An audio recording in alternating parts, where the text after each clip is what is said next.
ये हम HCF और LCM निकालने के लिए ये हमने एक मशीन बनाई है जिसके माध्यम से हम बहुत आसानी से बच्चों को HCF और LCM निकालना बता सकते हैं। यहाँ पर हमने पूरा ये बोतल के कॉर्क है जिस पर संख्याएं लिखी हुई हैं। अब हमारे पास एक प्रश्न है, हम एक छोटा सा प्रश्न लेते हैं। 16 और 24 का हमको महत्तम समापवर्तक निकालना है, ठीक है। तो अब हम 16 के लिए एक रंग की गोटी ले लेते हैं, लाल, और 24 के लिए पीला। अब आप देखोगे कि 16 में किसका किसका भाग जाता है, ठीक है। जिसका जिसका भाग जाएगा उसमें हमको ये गोटी को डालना है।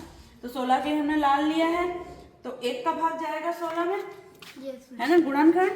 और किसका जाएगा? 2 का जाएगा। और 3 का जाएगा कि नहीं जाएगा? नहीं। 4 का जाएगा? और जाएगा 8 का? और 16 का जाएगा, ठीक है। फिर 24 में ले लेते हैं। 24 में किसका जाएगा? 1 का तो सभी में जाता है, 2 का जाएगा, और 3 का नहीं जाएगा। 3 8 24 नहीं होता, आएगा कि नहीं आएगा? 3 के पहाड़ा में आता है कि नहीं 24? 4 के पहाड़ा में आता है, 4 छक्के, है ना, ठीक है। 6 के में आता है, 6 चौक 24, ध्यान देना। 8 के में आता है, 8 तिया 24। और किस में आएगा? 12 दूनी 24, और फिर उसके बाद 24। अब इसमें हम देखेंगे कि जिसमें 2-2 है, किसमें 2-2 है, दोनों कलर के, 1 में है, 2 में है, 4 में है, और 8 में है ना।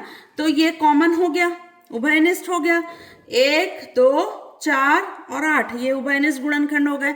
अब इसमें जो महत्तम समापवर्तक होता है वो क्या होता है? सबसे बड़ा उभयनिष्ठ गुणनखंड। तो इनमें बड़ा कौन है?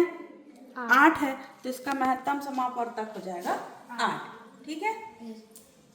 अब इसी में हम लघुत्तम भी निकाल सकते हैं। लघुत्तम कैसे निकालते हैं? चलिए हम इसी का लघुत्तम निकाल लेते हैं। छोटी संख्या लेते हैं, एक हम 2 और 3 का निकालते हैं, ठीक है।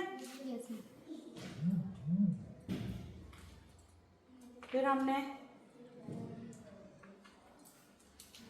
ये ले लिया, 2 कलर की गोटी ले ली। अब आपको पहाड़ा पढ़ना है। 2 का पहाड़ा पढ़ो, चलो। 2 दूनी 4, 2 तिया 6, धीरे धीरे। 2 चौक 8, 2 पंचे 10, 2 छक्के 12, 2 सत्ते 14, 2 सत्ते 14, 2 अट्ठे 16, 2 9 18, 2 दहा 20। आगे भी जा सकते हैं हम। अब 3 का पहाड़ा पढ़ेंगे। 3 के लिए हमने पीला लिया है। 3 3, 3 दूनी 6, 3 तिया 9, 3 चौक 12, 3 पंचे 15, 3 छक्के 18, 3 सत्ते 21, 3 अट्ठे 24, 3 9 27, 3 दाम 30, ठीक है।